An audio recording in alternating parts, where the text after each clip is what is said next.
وَلَقَدْ يَسَّرْنَا الْقُرْآنَ لِلذِّكْرِ فَهَلْ مِن مُّدَّكِرٍ نحمدہ ونصلی علی رسولہ الکریم اما بعد اعوذ باللہ من الشیطان الرجیم بسم اللہ الرحمن الرحیم وَإِذَا قَرَأْتَ الْقُرْآنَ پس جب آپ قرآن کی قرأت کریں، تلاوت کریں، فَاسْتَعِذْ بِاللَّهِ تو اللہ کی پناہ میں آ جائے کریں۔ پناہ اللہ کی میں آنا ہے کس کے شر سے؟ من الشیطان الرجیم، شیطان مردود کے شر سے۔ شیطان جو انسانوں کا ازلی دشمن ہے، شیطان جو چاہتا ہے کہ انسان، کیونکہ رندہ درگاہ ہوا میں انسان کی وجہ سے، آدم کی وجہ سے، تو اس نے کہا تھا کہ اب میں آدم کی ساری اولاد کو بھٹکا کے رہوں گا، مجھ سے تو صرف وہی بچ پائیں گے جو تیرے خالص ہوں گے بندے۔ تو اللہ نے کہا کہ سن لے تو بھی، اور سب ہم کو بھی سنوا دیا گیا، میں بھی جہنم کو پھر انسانوں اور تیرے جیسے شیطانوں سے سب سے بھر دوں گا۔ تو شیطان جو انسان کا، آدم کی اولاد کا اولین دشمن ہے اور آخر تک دشمن ہے، اور تھکتا بھی نہیں ہے۔ ہر وقت اس نے اپنا تخت سجایا ہوا ہے اور اپنے نمائندے بھیجتا رہتا ہے کہ جاؤ جا کے یہ آدم کی اولاد کو بھٹکاؤ، کیونکہ اس کی وجہ سے میں جنت سے نکلا، اللہ کے پاس، اللہ کی جنتوں کے پاس تھا، فرشتوں کے ساتھ رہتا تھا، اس کی وجہ سے میں رندہ درگاہ ہوا، اللہ نے مجھے مہلت دی ہے، تو اس مہلت کا فائدہ اٹھاؤ تاکہ یہ آدم کی اولاد بھی میرے ساتھ ہی جہنم میں جائے۔ میں نے تو جہنم میں جانا ہی جانا ہے، ان کو بھی لے کے جاؤں۔ تو بہرحال اللہ سبحانہ وتعالیٰ فرما رہے ہیں کہ قرآن جب بھی پڑھو تو اللہ کی پناہ میں آ جایا کرو، اللہ سے پناہ طلب کر لیا کرو شیطان مردود کے شر سے۔ اسی وجہ سے ہم جب اس قرآن شروع کرتے ہیں اعوذ باللہ من الشیطان الرجیم بسم اللہ الرحمن الرحیم کہہ کے شروع کرتے ہیں، لیکن یہ اعوذ باللہ من الشیطان الرجیم کیا کہہ دینا زبان سے کافی ہے، بلکہ اس کے ساتھ ساتھ یہ بھی کرنا ہے مجھے اور آپ کو کہ دل میں یہ خواہش ہو اور عملاً یہ کوشش ہونی چاہیے ہماری کہ قرآن پڑھتے ہوئے شیطان کے گمراہ کن وسوسوں سے اپنے آپ کو محفوظ کریں، یعنی الرٹ رہیں۔ کوئی ایسی بات دل میں آئے کہ دھیان کہیں اور جانے لگے تو فوراً سمجھ آ جائے کہ شیطان مجھے اس سے دور کر رہا ہے۔ اور اس کے لیے بڑا ضروری ہے کہ قرآن کو ترجمے کے ساتھ پڑھیں، جب تک کہ عربی نہیں آتی۔ ویسے تو بہتر طریقہ یہ ہے کہ اتنی عربی، کیونکہ یہ قرآن اتنا آسان ہے۔ وَلَقَدْ يَسَّرْنَا الْقُرْآنَ لِلذِّكْرِ فَهَلْ مِن مُّدَّكِرٍ، اللہ فرما رہے ہیں سورہ قمر سورہ نمبر 54 آیت 17، 22، 32 اور 40 میں۔ اللہ نے یہ بات 4 دفعہ رپیٹ کی ہے سورہ قمر میں، اور یہ واحد آیت ہے جو ایک صورت میں اتنی دفعہ رپیٹ کی گئی ہے، اس لیے کہ ہم نے قرآن کو آسان کیا ہے نصیحت کے لیے، اور اللہ چیلنجنگ انداز میں کہہ رہے ہیں، جن جوڑنے والے انداز میں کہہ رہے ہیں مجھے اور آپ کو کہ ہے کوئی جو نصیحت پکڑے۔ اللہ اکبر۔ بہرحال کوشش خود یہ بھی کرنی ہے، خواہش بھی ہونی چاہیے کہ ہم شیطان کے شر سے بچ جائیں، اور عملاً یہ کوشش ہونی چاہیے کہ آدمی قرآن پڑھتے ہوئے شیطان اگر کوئی وسوسہ ڈالے تو اس سے اپنے آپ کو بچاتے ہوئے پوری توجہ قرآن پر رکھے، اپنی پوری توجہ قرآن پر مبذول کرتے ہوئے غلط اور بیجا شکوک و شبہات جو بھی پیدا کرے شیطان کے، یہ دیکھو کیا حکم آ گیا ہے، بچتا رہے۔ قرآن و سنت کی ہر بات کو دیکھنے اور سمجھنے کے لیے قرآن و سنت کی روشنی دیکھنی پڑے گی۔ ایک آیت جب قرآن پر ہماری نظر ہوگی تو پچھلی آیتوں پر بھی کچھ جو ہم نے پڑھی ہوں گی نظر ہوگی، تو انشاءاللہ تعالیٰ جب توجہ پوری ہوگی تو انشاءاللہ شیطان بہکا نہیں سکے گا۔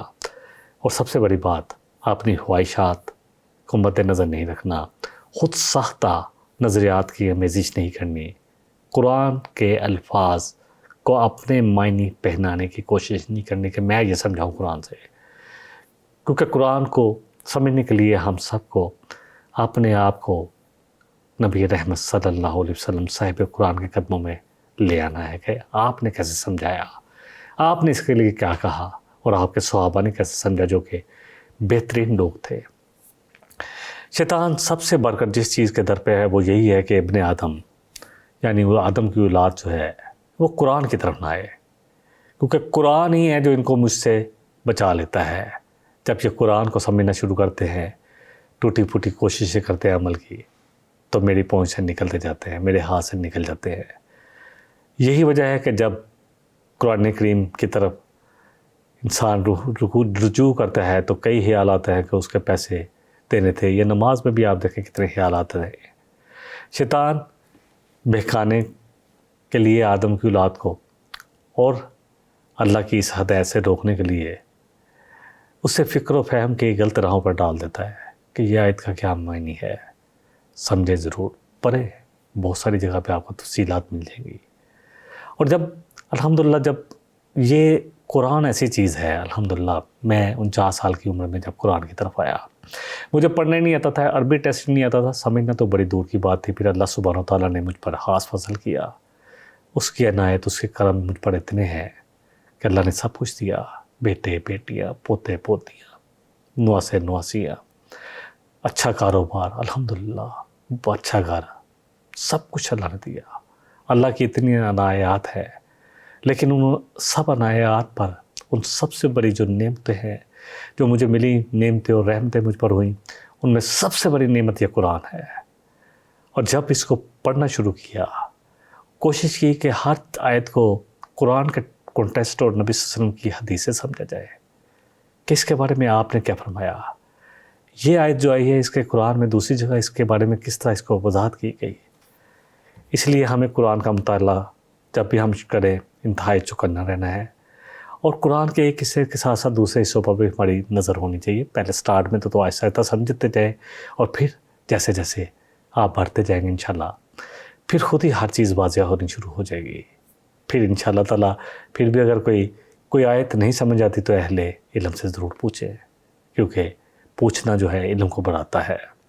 شیطان جو ہے گمراہ کن وسوسوں سے ہمیں جو ہے اس قرآن سے دور کرنا چاہتا ہے، اور اللہ چاہتے ہیں کہ ہم اس کے وسوسوں سے بچ جائیں۔ اس لیے فرمایا ہے اس آیت میں کہ جب بھی تم قرآن کی تلاوت کرنے لگو، قرات کرنے لگو، اس کو سمجھنے لگو، اس کو پڑھنے لگو، تو اللہ کی پناہ میں آ جا کرو شیطان مردود کے شر سے۔ اس لیے ضروری ہے کہ اتنی عربی میں نے کہا کہ ضرور سیکھیں، پھر ہماری توجہ رہے گی انشاءاللہ۔ قرآن اتنی خوبصورت کتاب ہے، یقین جانیں، اس کے آگے سب کچھ ہیج ہو جاتا ہے۔ یہ ایسی اٹریکٹ کر لیتی ہے کہ سب چیزیں پیچھے چلی جاتی ہے، یہ پہلی پوزیشن پر آ جاتی ہے، یقین جانیں۔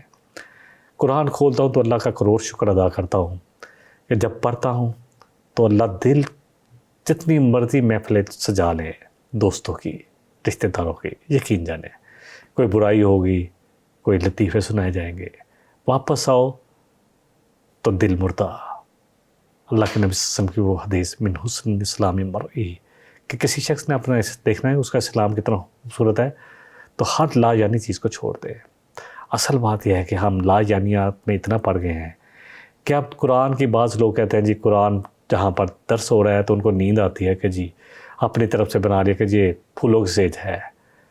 اللہ اکبر، قرآن تو دن جوڑ دیتا ہے۔ قرآن سننے کے بعد نیند کیسے آ سکتی ہے؟ یہاں تو نیندیں اڑ جاتی ہے کہ قرآن تو یہ کہہ رہا ہوں، میں کیا کر رہا ہوں؟ قرآن کی یہ وعید ہے، یہ خوشخبری ہے، اتنے انعامات، اتنی سزائیں، اتنے عذاب، اللہ کی ناراضگی، اللہ کی خوشنودی۔ اللہ اکبر۔ قرآن کے لیے جو سب سے ضروری چیز ہے نا، جو لوگ کہتے ہیں، اس میں سب سے جو پہلی چیز ہے کہ قرآن کو غور سے سنیں، اور اتنی عربی ضرور ہو کہ قرآن براہ راست ہمیں سمجھ میں آئے۔ سورہ الاعراف میں ہم نے پڑھا تھا وَإِذَا قُرِئَ الْقُرْآنُ فَاسْتَمِعُوا لَهُ۔ اب یہاں پر قرآن کی باتیں ہو رہی ہیں، جو سمجھ ہی نہیں آ رہی تو تھوڑی سی بات کر لے تو کیا حرج ہے؟ میں اکثر منع کرتا ہوں کہ بھائی قرآن ہو رہا ہے، بہت بڑی بے ادبی ہے کہ قرآن کی بات کی جائے، چاہے سمجھ آ نہیں رہی لیکن پورے متوجہ کر سنو کیا کہہ رہے، کہا جا رہا ہے۔ نماز میں جی نہیں لگتا، تراویح میں جی نہیں لگتا، کیونکہ ہمیں سمجھ ہی نہیں آ رہی کیا ہے، کبھی کچھ جا رہے ہوتے ہیں، ہمیں کیا پتہ ہو کہ کیا پڑھا جا رہا ہے۔ اللہ لیکن فرما رہے ہیں سب کے لیے حکم ہے وَإِذَا قُرِئَ الْقُرْآنُ فَاسْتَمِعُوا لَهُ کہ جب قرآن پڑھا جائے تو پوری توجہ سے سنا کرو، وَأَنصِتُوا اور خاموش رہا کرو۔ پھر لوگ اپنی باتیں کر دیتے ہیں، وہ تھوڑی سی بات کی تھی وہ چلے سن رہے ہیں جی قرآن ہی سن رہے ہیں۔ وَأَنصِتُوا بالکل خاموش ہو جاؤ، لَعَلَّكُمْ تُرْحَمُونَ تاکہ تم پر رحم کیا جائے، اور رحم یہی ہے کہ اللہ قرآن کی سمجھ دے دے، قرآن پر عمل کرنے کی توفیق دے دے، قرآن کے مطابق اپنی زندگیاں ڈالنے کی توفیق عطا فرما دے۔ اور اللہ فرما رہے اسی طرح سورہ قاف کی آیت نمبر 37 میں آتا ہے، یہ سورہ الاعراف کی آیت نمبر 204 تھی جو میں نے پہلے پڑھی، ان فی ذالک لذکریٰ، اس میں یقیناً نصیحت ہے، لمن کان لہ قلب، ہر اس شخص کے لیے جس میں ترکنے والا دل ہو، ایسا دل جو کچھ قرآن سے نصیحت حاصل کرنے والا دل ہو، او القی السمع، اور پوری توجہ سے سنے، وہو شہید، اور جب قرآن پڑھا جائے لوگ کہتے ہیں نیند آتی ہے، پوری طرح حاضر ہو، پوری طرح حاضر۔ کیسے نیند آتی ہے؟ کاروبار پہ تو نیند نہیں آتی، جہاں ہمارے فنکشن ہوتے ہیں وہاں تو نیند نہیں آتی، جہاں جو بھی ہمارے مطلب کی چیز ہے وہاں نیند نہیں آتی۔ اس کا مطلب ہے قرآن ہمارے مطلب کی چیز بنے ہی نہیں ہے، یہ جو ہم نے خود ہی اپنی طرف کے جی وہ پھولوں کی سیج ہے کہاں سے سیکھ لیا۔ صحابہ کی تو نیند اڑ جاتی تھی۔ اکرمہ بن جہل، ابو جہل کا بیٹا، کب جا کے مسلمان فتح مکہ کے بعد ہوا، تو جب قرآن پڑھتا تھا روتا کہ ھذا کلام اللہ، یہ میرے اللہ کا کلام ہے، روتا تھا۔ کہ کہا جاتا تھا، صحابہ کہتے تھے کہ کوئی چاہتا ہے نا کہ اللہ اس سے باتیں کرے تو قرآن کھول لے، اللہ باتیں کرنا شروع کر دیتا ہے یقین جانے، اور جو چاہتا ہے کہ میں اللہ سے باتیں کروں تو کھڑا ہو جائے نفل نماز میں اور پڑھے قرآن کہ میں نے باتیں کرنی ہے۔ تو یہ تو ایک رابطہ ہے اللہ کا اور ہمارا۔ اگلی آیت میں اللہ فرما رہے ہیں، اِنَّهُ لَيْسَ لَهُ سُلْطَانٌ عَلَى الَّذِينَ آمَنُوا، ہاں اس کا زور نہیں چلتا جو ایمان والے ہیں، جو قرآن سے جو نصیحت لینے چاہتے ہیں، جن کے ایمان بڑے زبردست ہیں، وَعَلَىٰ رَبِّهِمْ يَتَوَكَّلُونَ، اور جو اللہ پر توکل کرتے ہیں کہ اللہ تو جو سمجھا رہا ہے وہی سمجھ ہے، میری اپنی سمجھ کوئی نہیں ہے۔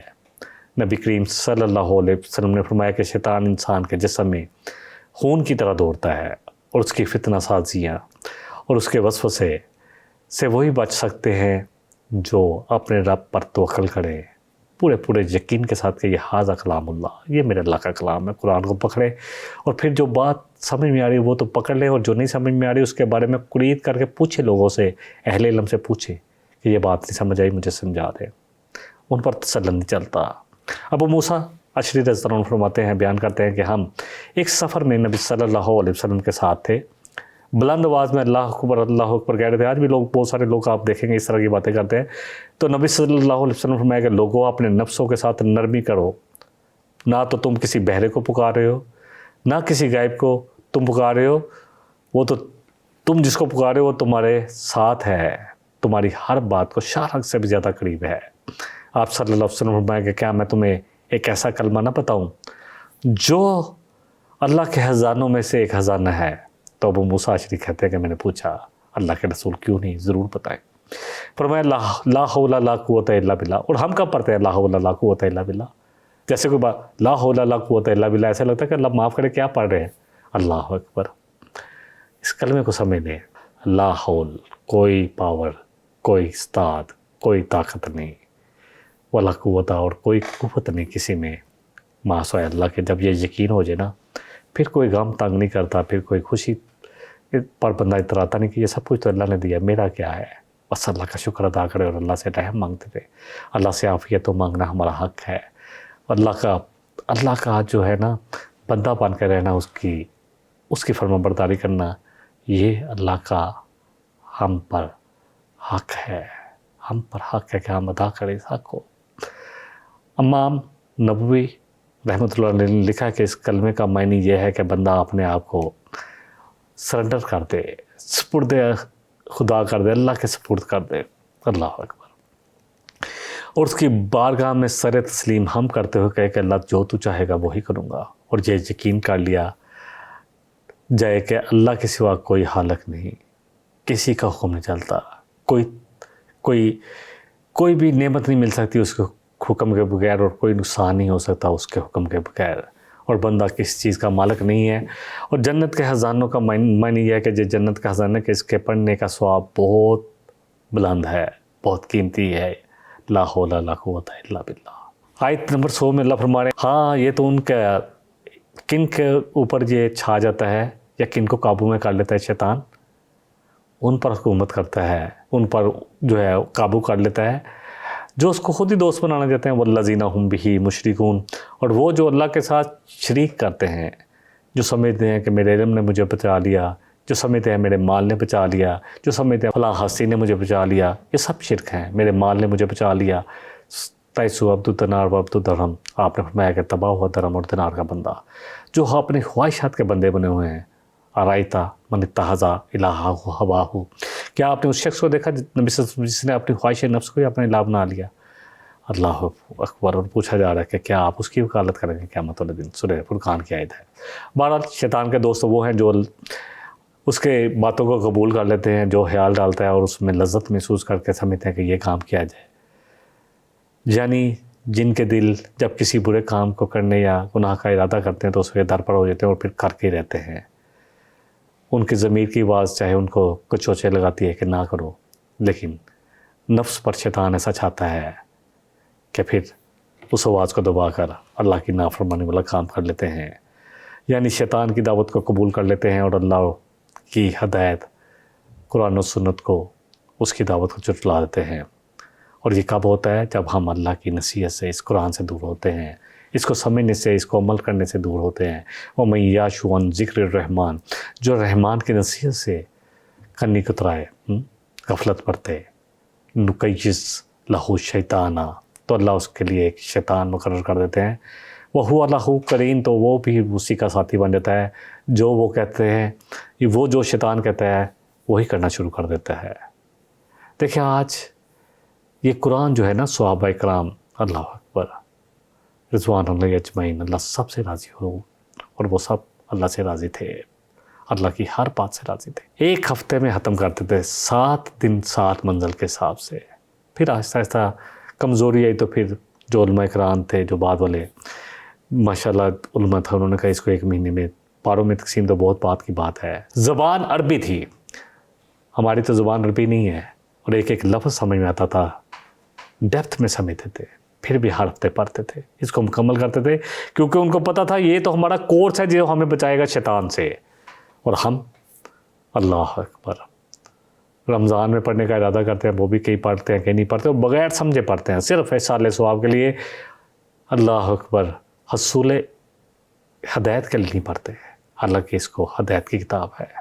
الف لام میم ذالک الکتاب لا ریب فیہ ھدی للمتقین، شروع ہی اللہ یہاں سے کہہ رہے ہیں اہدنا الصراط المستقیم صراط الذین انعمت علیہم۔ مانگتے ہیں ہر نماز میں سورہ فاتحہ جو ضمیمہ ہے پورے قرآن کا، کہ اللہ دکھاتے سیدھا راستہ، ایسا راستہ جو تو نے اپنے نام یافتہ لوگوں کو جس راستے پر چلایا، تو اللہ کہتے ہیں لو لے لو، ذالک الکتاب لا ریب فیہ ھدی للمتقین، یہ ہے وہ کتاب جس پہ کوئی شک نہیں ہے، یہ ہدایت ہے۔ اگر تم واقعی اللہ سے تقوی رکھتے ہو، اللہ سے ڈرتے ہو، اور اللہ پر یقین رکھتے ہو، اللہ پر ایمان رکھتے ہو، تو یہ ہے ہدایت۔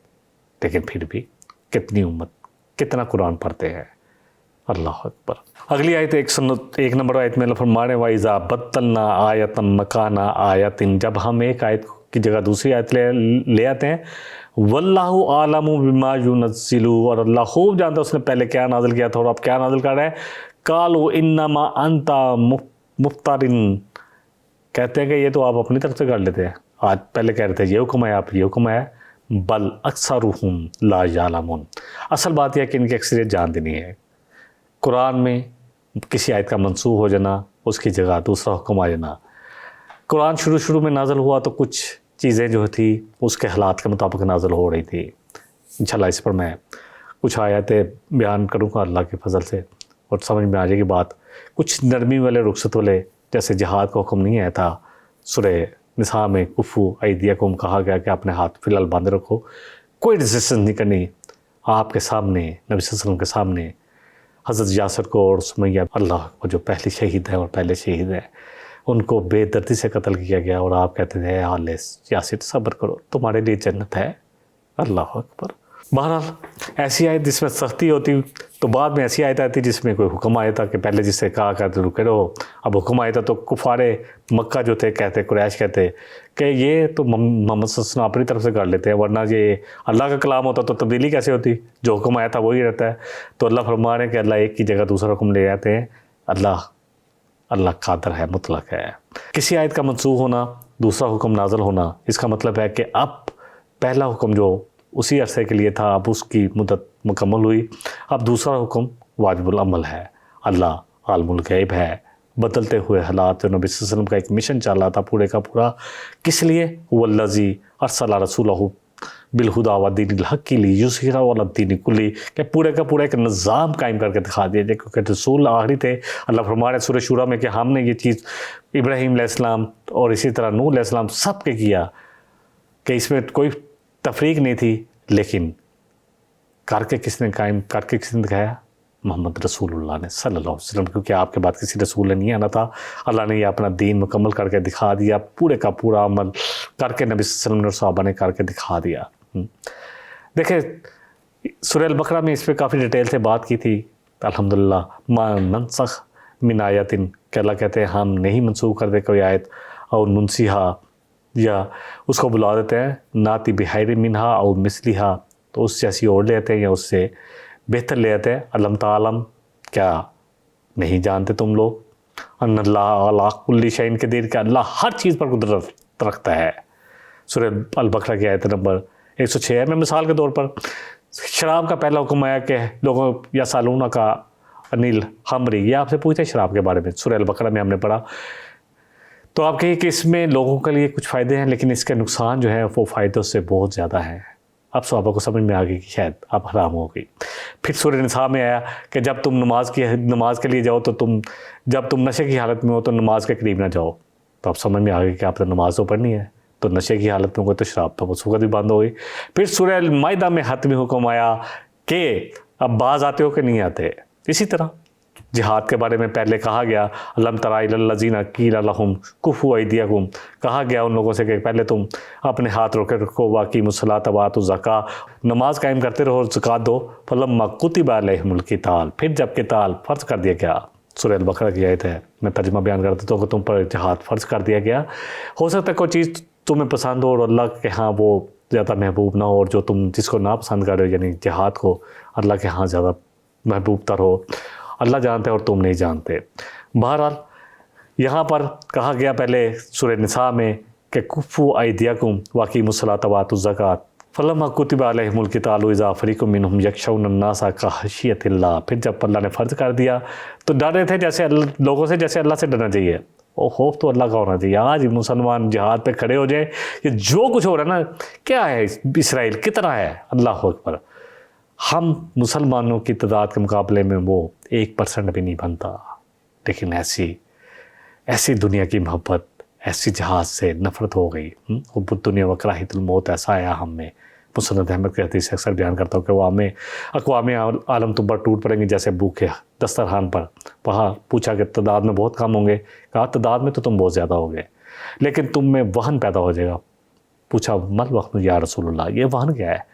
میں حب الدنیا و کراہیت الموت و حب الدنیا و کراہیت الجہاد، ایک دونوں مسند احمد کے کہ دنیا کی محبت اور مرنا نہیں چاہو گے، اور دنیا کی محبت اور اللہ کی راہ میں لڑنا نہیں چاہو گے۔ بہرحال یہاں بھی یہی فرما رہے ہیں وَقَالُوا رَبَّنَا لِمَ كَتَبْتَ عَلَيْنَا الْقِتَالَ، تو کہتے تھے ہم پر قتال کیوں فرض کر دیا گیا؟ لَوْلَا أَخَّرْتَنَا إِلَىٰ أَجَلٍ قَرِيبٍ، یہ قوم منافق تھے جو کہتے تھے دنیا تو قیمتی چیز تو جان ہے، ایک اور مہلت دیتے، کل متاع الدنیا قلیل، کہیے نبی صلی اللہ علیہ وسلم کہ دنیا کی زندگی تو بہت کم ہے، وَالْآخِرَةُ خَيْرٌ لِمَنِ اتَّقَىٰ، اور آخرت ان کے لیے بہتر ہے جو تقوی کا روش اختیار کرے۔